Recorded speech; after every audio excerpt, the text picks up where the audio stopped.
Have you ever had to go to the bathroom really bad, like it was just about to come out?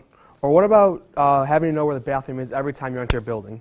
These are two things that people with Crohn's and colitis have to deal with every single day of their life. I have multiple people in my life that have this terrible disease. When talking to my best friend that has Crohn's and colitis, he has a tremendous amount of stress on him. Waking up and being stressed. Going to school and being stressed. Going to sleep and being stressed. Being in school with this disease is not easy as well. Always having to go to the bathroom during class, missing notes, missing tests, and just missing school in general. He even missed months of school because he had to have surgery, and he had to be in the hospital all the time. Some other things that happen when you have Crohn's is weight loss, rectal bleeding, and diarrhea. Not many people know what Crohn's and colitis disease is, so I'm going to tell you a little bit more about it today, and hopefully you will learn that this is a terrible disease just like many other diseases in the world. So what is Crohn's and colitis? Crohn's disease and colitis are both major categories of inflammatory bowel disease, IBD. IBD affects an estimated amount of 1.6 million people across the United States. With this disease around the world, around $1.84 billion is spent to treat these patients. The mean annual direct cost is around $19,493 per patient. The chronic disease tends to run in families, and they can equally affect both men and women. Some symptoms of this would be diarrhea, rectal bleeding, urgent need to remove bowels, abdominal cramps, and pain and constipation.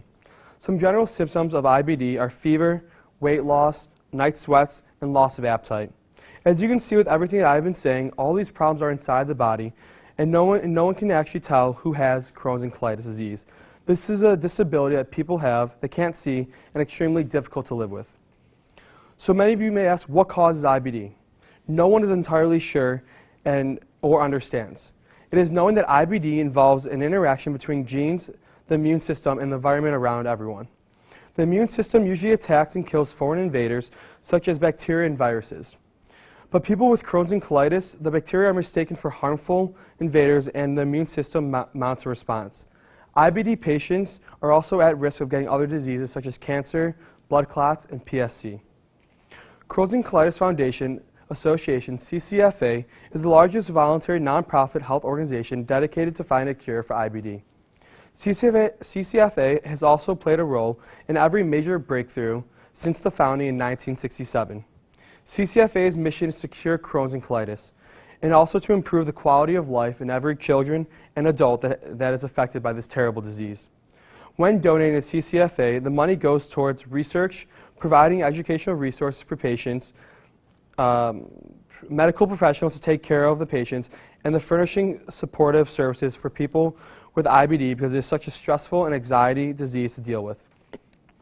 The American Institute of Philanthropy gave Crohn's and Colitis Foundation one of only 6 A's ratings out of 44 charities in its most recent Watchdog report.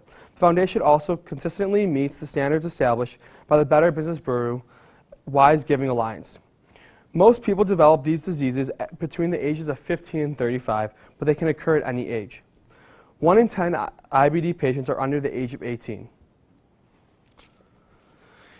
I'm going to conclude with the very first time I found out that my best friend was diagnosed with Crohn's and colitis. Me and my friend were driving to a party in high school, and he felt very nauseous. He felt like he was going to throw up. So as a regular 16-year-old would do, I pulled over on the side of the road, and he got out of the car and started throwing up, and I didn't know what to do. I yelled at him. I said, "Max, are you okay?" He goes, I'm fine. So we got back in the car, and as regular high school students would do, we started going to the party as well. Then around 2 to 3 minutes later, he said he had to go to the bathroom. So, as a normal friend would do, I stopped at a local restaurant, and he went to the bathroom. After about being inside for 10 minutes, and me waiting in the car for 10 minutes, he's still not come out. So I went inside, and went to the bathroom and said, "Max, are you okay?" He goes, I'm fine. I was like, okay. He said he's fine. Okay. So I went back inside the car to wait for him. After a couple minutes of waiting, he came back in the car, and I said, "Max, what is wrong?" He goes, "David, I'm fine. Seriously." I go, "Max, I've known you since preschool. I know something's wrong with you." He goes, "Fine. I have Crohn's and colitis." I didn't know what to do. I didn't know what to say.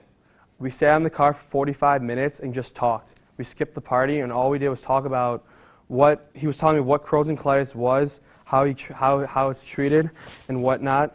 And I just didn't know what to do, so we just sat there. Having to see what my friend goes through on a daily basis, no one should go through that alone. On a different route, my fraternity at U of I, we're having a philanthropy event this Sunday. It's called Hoops and Scoops. We're doing it towards Chrohn's and Colitis. We're having a 3-on-3 basketball tournament. So if you want to get involved, we also have a GoFundMe page if you want to donate like that. So with the basketball tournament, we also have all-you-can-eat ice cream for $5. And yeah, thank you.